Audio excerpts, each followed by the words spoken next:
നമ്മൾ ഈ പെഹൽഗാം ഭീകരാക്രമണവുമായി ബന്ധപ്പെട്ടുള്ള അപ്ഡേറ്റുകളിലേക്ക് തന്നെയാണ് ആദ്യം പോകുന്നത്. ഈ ആക്രമണം നടത്തിയ ഭീകരർ നുഴഞ്ഞു കയറിയത് 1.5 വർഷം മുൻപെന്ന ഞെട്ടിപ്പിക്കുന്ന വിവരം കൂടി പുറത്തു വരുന്നുണ്ട്. സഹായിച്ച ലഷ്കർ സ്ലീപ്പർ സെല്ലിലെ 5 പേരെ NIA അറസ്റ്റ് ചെയ്തു. പെഹൽഗാമിൽ ഇവർക്ക് സഹായം ലഭിച്ചിട്ടുണ്ടോ എന്നറിയാനും പോലീസ് ഇവരെ വിശദമായി ചോദ്യം ചെയ്യും. ഇന്ന് മാത്രം ചോദ്യം ചെയ്യലിന് ഹാജരാകാൻ 250 പേർക്കാണ് ജമ്മു കാശ്മീർ പോലീസ് നോട്ടീസ് നൽകിയിരിക്കുന്നത്. മാത്രമല്ല, ഈ ഭീകരരുമായി ബന്ധപ്പെട്ടുള്ള നിർണായക വിവരങ്ങൾ പോലീസിന് ലഭിച്ചിട്ടുണ്ട്, സേനയ്ക്ക് ലഭിച്ചിട്ടുണ്ട്. ഇവരുടെ പേര് വിവരങ്ങൾ അടക്കം പുറത്തുവിട്ടിട്ടുണ്ട്.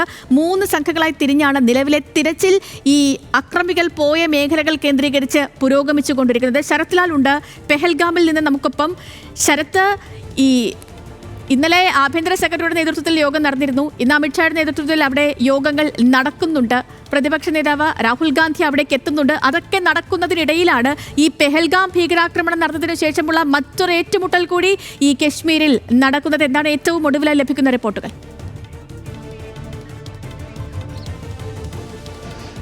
Good morning Sethulakshmi. ഇന്ന് ലൈൻ ഓഫ് കൺട്രോളിൽ, അതായത് കാശ്മീരിലെ നിയന്ത്രണ രേഖയിൽ ഈ പാക് സൈന്യം പ്രകോപനമില്ലാതെ വെടിവെക്കുകയാണ് ചെയ്തത്. ചെറു യന്ത്രത്തോക്കുകൾ ഉപയോഗിച്ചുള്ള ഫയറിങ്ങിൽ ഇന്ത്യൻ ഭാഗത്തും പരിക്കേറ്റില്ല.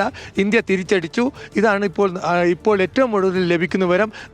തികച്ചും സംഘർഷഭരിതമായ ഒരു അന്തരീക്ഷമാണ് ജമ്മു കാശ്മീരിലുള്ളത്.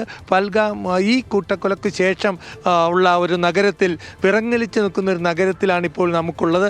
ഇപ്പോൾ കേന്ദ്ര സേന, അതായത് ആർമിയും CRPF അടക്കമുള്ള സേനകൾ ഇപ്പോൾ പൂർണ്ണമായി തെരച്ചിൽ നടത്തുന്ന നമുക്കറിയാം, ഈ കാടുകളിലാണ് തെരച്ചിൽ. ഇന്നലെ നടത്തിയ തെരച്ചിലിൽ ഭീകരർ ഉപയോഗിച്ചിരുന്ന വാർത്താവിനിമയ സംവിധാനങ്ങൾ കണ്ടെടുത്തിരുന്നു. ഒരു മലനിര ഇടുക്കുകളിൽ ഒളിപ്പിച്ചു വെച്ച രീതിയിലായിരുന്നു. ചൈനീസ് നിർമ്മിതമായ അത്യാധുനിക വാർത്താവിനിമയ യന്ത്രങ്ങളാണ് ഇപ്പോൾ സുരക്ഷാ സേന കണ്ടെത്തിയിരിക്കുന്നത്. ഇത് ഉപയോഗിച്ചിട്ടാണ് ഭീകരർ പാകിസ്ഥാനിലുള്ള ലഷ്കർ-e തോയിബ നേതാക്കളുമായി, ഈ ആക്രമണത്തിന് ഗൂഢാലോചന നടത്തുന്ന വ്യക്തികളുമായി നിരന്തരം ബന്ധപ്പെട്ടിരുന്നത്.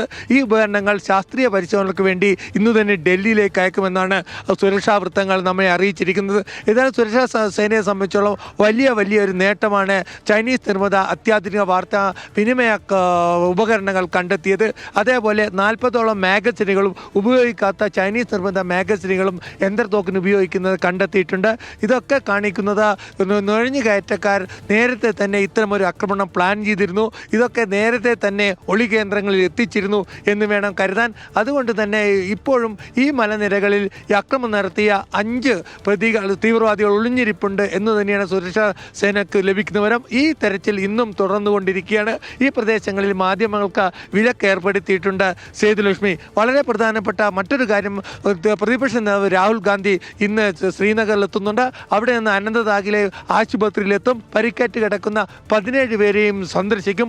അവിടെ നിന്ന് ആക്രമണം നടന്ന ബൈസരൺ ബാലിയിലേക്ക് രാഹുൽ ഗാന്ധി എത്തുമോ എന്ന കാര്യത്തിൽ സംശയമുണ്ട്. കാരണം സുരക്ഷയെ സംബന്ധിച്ചാണ് ഇപ്പോൾ ഓപ്പറേഷൻ നടത്തുകയാണ്. സ്വാഭാവിക തീവ്രവാദികൾ ആ ഏരിയയിലുണ്ട്. അതുകൊണ്ട് തന്നെ രാഹുൽ ഗാന്ധിയെ സുരക്ഷ കണ്ടെത്തിയിട്ട് പൂർണ്ണമായ സുരക്ഷ ഉറപ്പുവരുത്തിയ ശേഷം മാത്രമായിരിക്കും ഈ ആക്രമണം നടന്ന പ്രദേശത്തിൽ രാഹുൽ ഗാന്ധി എത്തുക. അതുപോലെ ആർമി ചീഫ് ഇന്ന് എത്തുന്നുണ്ട്. ഇതൊക്കെ കാണുന്ന വളരെ ഒരു സംഘർഷബാധിത പ്രദേശമായി മാറിയിരിക്കുകയാണ് ജമ്മു കാശ്മീർ. ഇവിടുത്തെ ജനങ്ങൾ അതേപോലെ തന്നെ ഒരു യുദ്ധഭീതിയിലാണ് എന്ന് പറയാൻ. പൽഗാവ് 7 ദിവസത്തെ ദുഃഖാചരണം പോലെ കടകൾ മുഴുവൻ അടച്ചിട്ടിരിക്കുകയാണ്. ഒരു വാഹനങ്ങളും നമുക്ക് കാണാൻ കഴിയും. പൽഗാവിലേക്ക് സാധനങ്ങളും മറ്റും എത്തിച്ച എല്ലാ ട്രക്കുകളും അതേപോലെ പൂർണ്ണമായ ടാക്സികളും ഇവിടെ ഈ പാർക്കിംഗ് പ്ലേസിൽ കിടക്കുകയാണ്.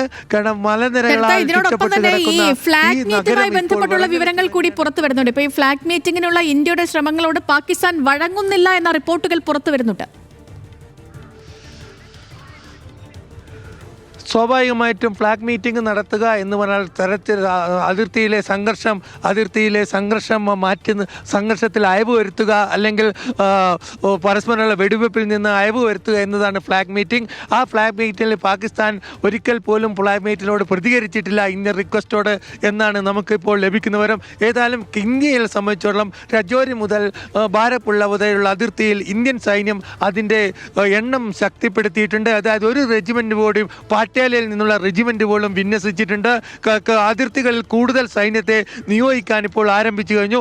കാർഗിൽ സെക്ടറിൽ ഇപ്പോൾ തന്നെ 2 റെജിമെന്റുകൾ കൂടുതലായിട്ട് നിയോഗിച്ചിട്ടുണ്ട് എന്നാണ് കാർഗിൽ ഡാസ് സെക്ടറിൽ നമുക്ക് ലഭിക്കുന്ന ശരി ശരത്ത്, അങ്ങനെ വലിയ രീതിയിലുള്ള നീക്കങ്ങൾ നടക്കുന്നു, ചർച്ചകൾ നടക്കുന്നു. ഇതിനൊക്കെ പുറമെയാണ് ഇപ്പോൾ ജമ്മു കാശ്മീരിൽ ബന്ദിപ്പോരെ വീണ്ടും ഏറ്റുമുട്ടൽ നടക്കുന്നു എന്ന വിവരങ്ങൾ കൂടി വരുന്നത്. അവിടെയും തിരച്ചിൽ നടത്തുകയാണ് സുരക്ഷാ സേന. ഒപ്പം തന്നെ UN-ന്റെ പ്രതികരണവും ഇതുമായി ബന്ധപ്പെട്ട് നമുക്ക് ലഭ്യമാണ്. രാജ്യങ്ങൾ സംയമനത്തോടുകൂടി ഈ പ്രതികരിക്കണം എന്നുള്ള UN-ന്റെ പ്രസ്താവന കൂടി വരുന്നൊരു സാഹചര്യം നിലനിൽക്കുന്നുണ്ട്.